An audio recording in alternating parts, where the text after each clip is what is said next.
vi synger den første salme, blev bedt om at sige, at der efter bisættelsen af lille samvær ude i salonen, og det er familiens ønske, at alle deltager. Tak.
Herre, du renser mig og kender mig.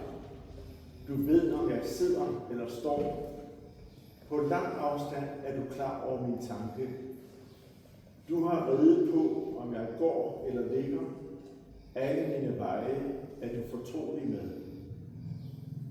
Før ordet bliver til på min tunge, kender du det fuldt ud, Herre.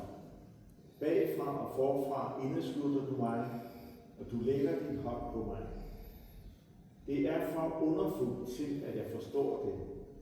Det er så ophøjet, at jeg ikke fatter det. Hvor skulle jeg søge hen fra din ånd? Hvor skulle jeg flygte hen fra dit ansigt? Stiger jeg op til himlen, er du der. Lægger jeg mig i dødsriget, er du der. Låner jeg morgenrødens vinger og slår mig ned, hvor havet ender, så leder din hånd mig også der. Din højre hånd holder mig fast. Siger jeg, mørket skal dække mig, lyset ligge til nat omkring mig, så er mørket ikke mørke for dig. Natten er lys som dagen, mørket er som lyset. Lad os rejse os og bekende vores kristne tro. Vi fortæller dævlen, fejler hans gerninger, rejser hans væsen. Vi tror på Gud Fader, den almægtige, himlens og jordens skaber. Vi tror på Jesus Kristus, hans enbårne søn og Herre, som er undfanget ved Helligånden, født af Jomfru Maria, pint under Pontius Pilatus, korsfæstet, død og begravet, nedfaret til dødsriget.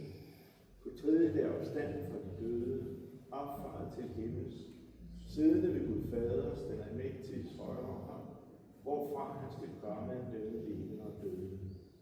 Vi tror på Helligånden, den hellige, almindelige kirke, de hellige samfund, syndernes forladelse, kødets opstandelse og det evige liv. Amen.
der står i den frysende morgen og åbner sig som et frø.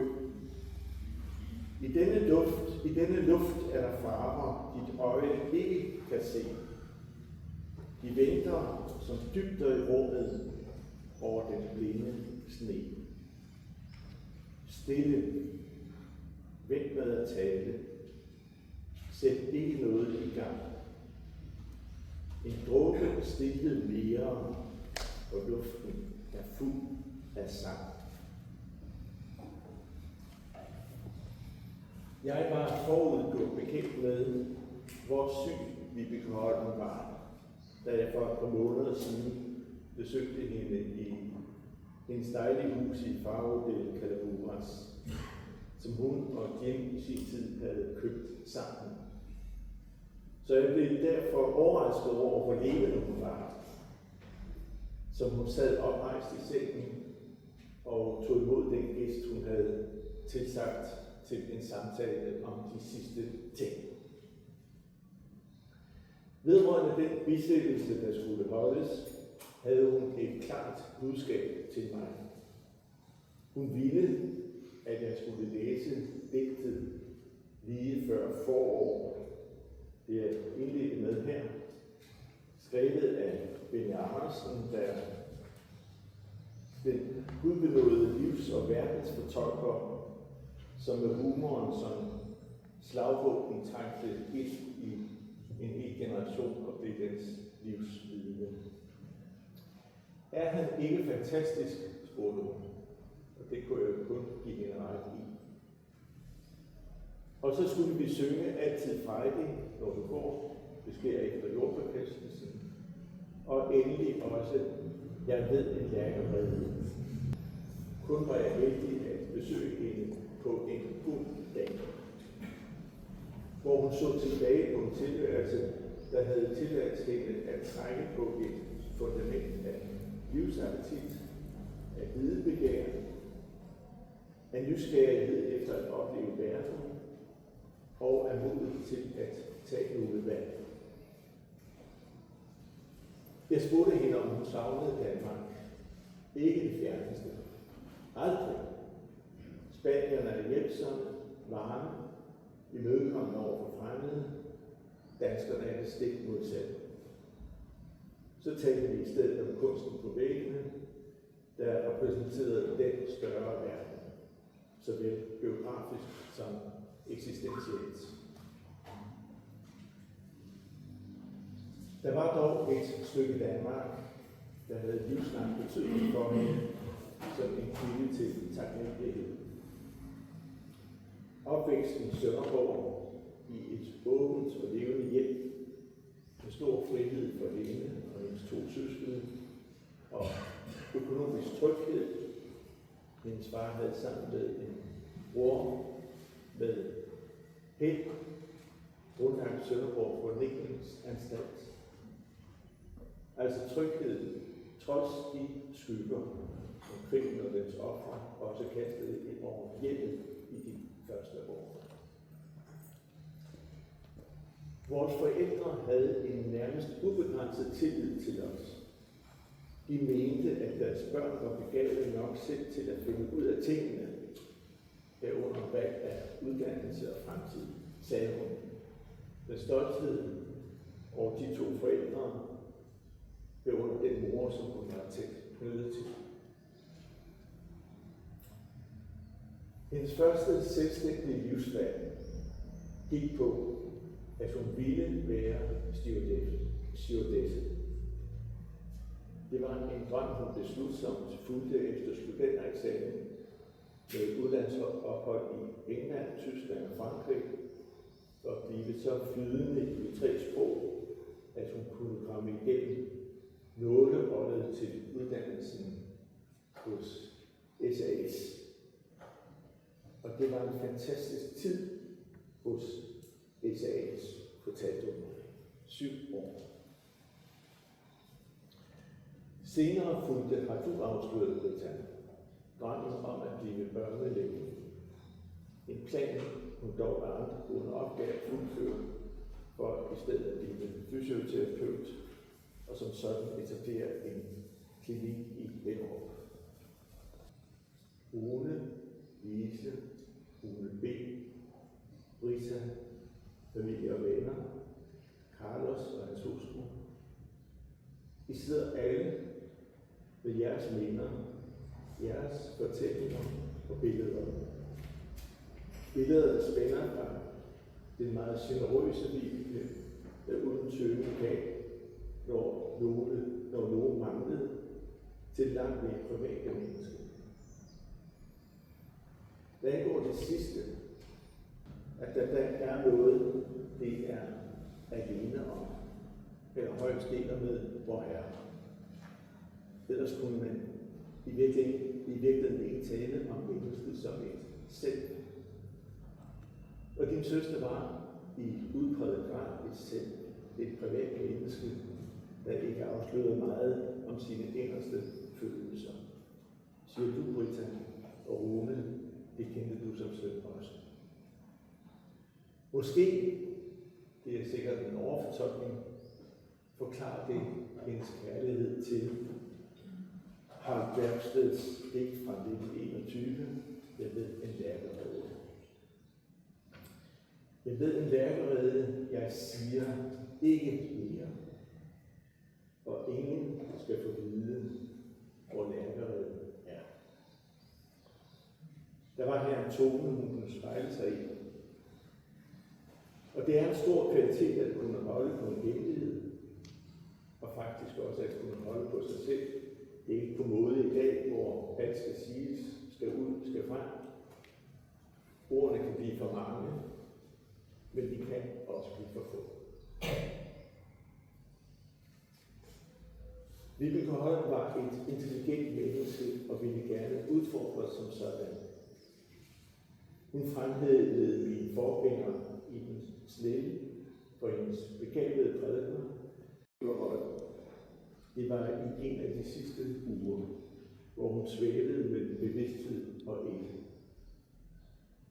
Her læste jeg et andet af Benny Andersens digte for hende. En omskrivning af fadervor. Giv mig i dag mit brød at smøre. Løs og strengt skal mødes i mine hænder, og smørets solskin overvælde brødets mørke. Lad mig røre ved det, vi lever af. Brunt brød, Guds smør, kærlighed. Det gode ved Benny Andersen er, at han kan insistere på smørets solskin, uden at springe smerten over. Smerten er anes under betegnelsen brødets mørke. Men også, at han ikke tværger rundt i det. Han ved, at vi ved. Brunt brød, gul smør, kærlighed. Vibekes store kærlighed var Jim, som døde i februar 2021 og blev bisat herfra fra Margrethe-kirken. De mødte hinanden omkring 1990, mens hun havde klinikken i Hellerup, ført sammen af fælles bekendte. Det var kærlighed ved første blik og et enestående match, sagde hun, og pegede på fotografiet på væggen over for sengen. Han var ansat under FN, direktør for WHO Europa, og samtidig med ham førte hende til Wien til dramatiske ophold i det borgerkrigshærgede Angola, og sidenhen det lige så urolige og farlige fransk Kongo, inden de sammen skulle sig ned her. Det var meget lykkelige år, sagde hun.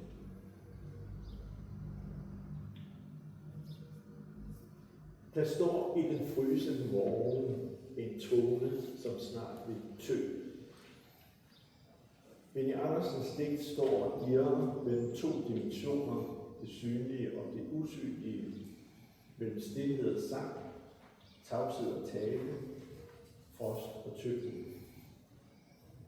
Det minder om et andet digt, Hans Adolf Brorsons herlige times herlige bilens dimensioner, mellem frost og tø, tavshed og tale, beklemthed og glæde, tid og evighed.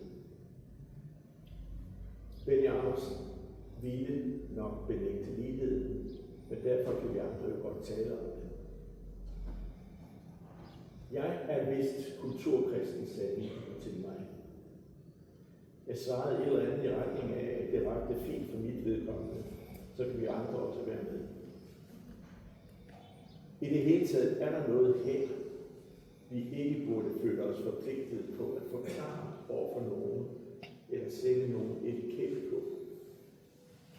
Et grænseland mellem to dimensioner, tavshed og tale, tid og evighed, liv og død, som vi i de afgørende øjeblikke personligt kun deler med vor Herre, i det sprog, vi nu må finde os til rette i. Med disse ord siger jeg Guds fred, nåde og kærlighed være med dig, Vibeke Holm, og med os alle. Amen.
H.C. Andersen i 1855, og hans udgangspunkt for det var, at når man kommer ud og rejse, så får man nye oplevelser, og man lærer nye ting, og man lærer nye mennesker at kende, og nye kulturer at kende.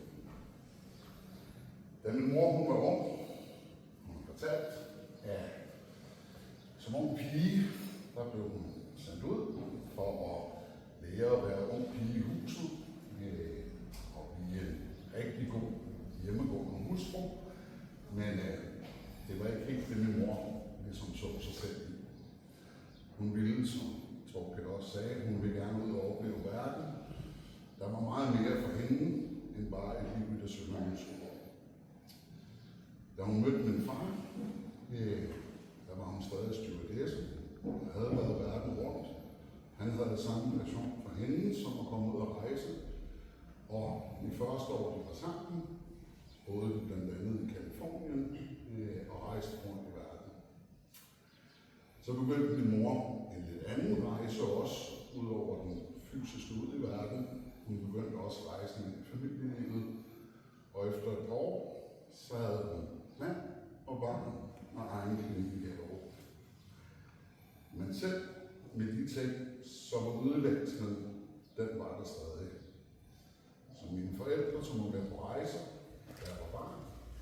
Vi har surfet og dykket på Hawaii, vi har stået på ski i Norge, vi har spist calamari i Grækenland, vi har spist antipasta i Italien osv.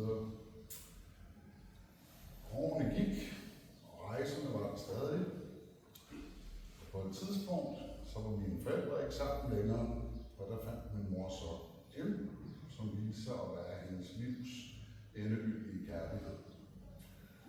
Jim havde samme passion for at rejse, som min mor havde, og i 90'erne, da de var flyttet sammen, besluttede de sig mere eller mindre for at flytte ud af landet. Så de var både i Wien, Angola, Zimbabwe, Kongo, og til sidst så besluttede de sig for, at de kunne altså ikke leve i Danmark. Som min mor engang sagde, jeg hader Danmark om vinteren af et godt hjerte. Det var simpelthen alt for godt. Hun var en kæmpe stor frossenpind. Så de besluttede sig for at flytte til Spanien og købte huset hernede i 99. Men selvom de havde fundet et hjem i det fjerne, i hvert fald for familien i Danmark, så sluttede det jo ikke med deres rejse der. De var ude at rejse fra det korte nord op i Danmark til Jims familie i New Zealand, hvor han kom fra. Og selv da både alderen begyndte at trykke og sygdom begyndte at spille ind, så deres kærlighed til kunst og kultur og historie gjorde, at de så tog på mindre rejser her i nærområdet, her i Spanien, hvor de tog ud og kiggede på alle mulige forskellige kunstudstillinger og mødte en masse spændende mennesker. For 4 år siden gik Jim bort. Nu er min bror gået bort. Og som hun sagde, en af de sidste gange vi talte sammen, nu skulle hun på hendes sidste rejse ud i evigheden sammen med Jim hånd i hånd. Og ja, der er jo ikke andet at sige en god rejse morgen sammen med Jim ud i evigheden. Du må hilse om at sige, at vi ses en dag over et godt glas whisky. Og jeg håber, at lyset og kærligheden guider dig ud i evigheden.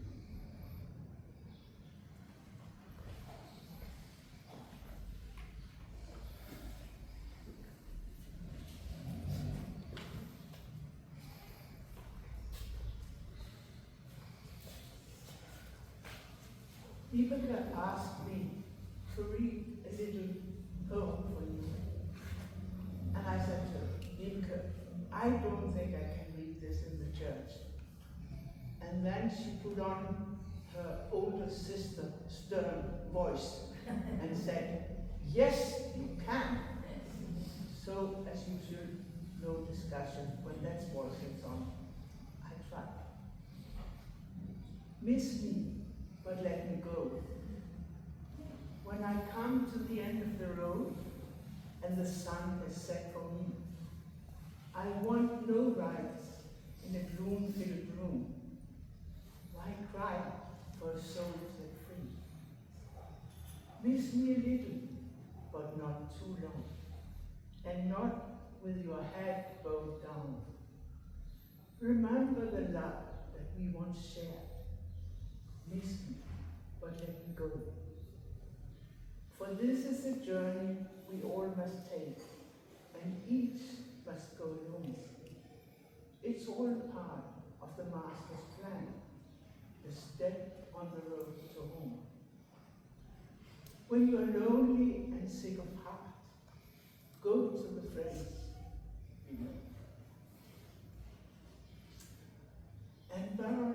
the soil in doing good deeds. Miss me, but let me go.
Herren er min hyrde, mig skal intet fattes.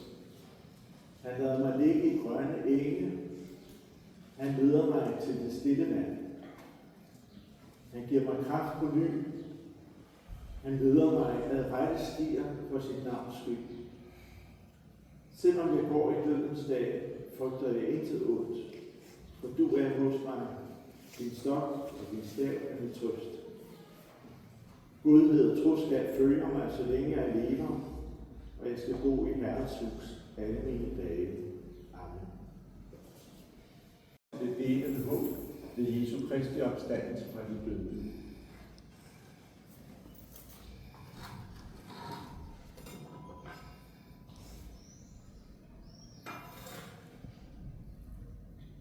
Vibeke Holm, af jord er du kommet.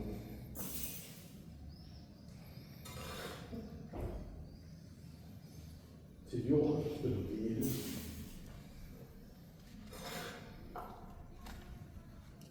Så er det helhed, hvor dit navn kommer til krig. Ske din vilje, som i himlen, således også på jorden. Giv os i dag vores daglige brød, og forlad os vores skyld, som også vi forlader vores skyld. Led os ikke i fristelse, men fri os fra det onde. Til dit er riget, magten og æren i evighed. Amen. Herren velsigne dig og bevare dig. Herren lade lyse sit ansigt over dig og være nådig. Herren løfte sit åsyn på dig og give dig fred.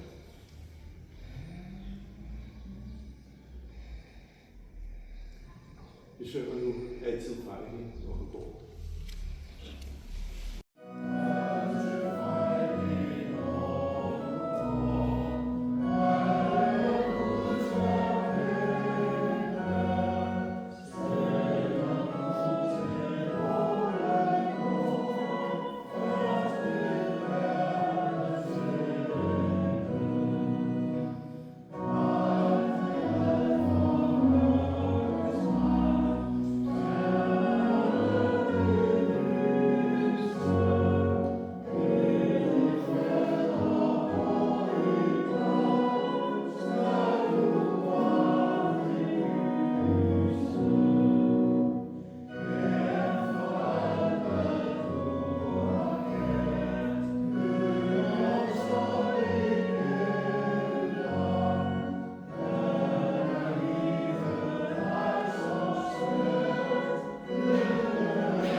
Gracias.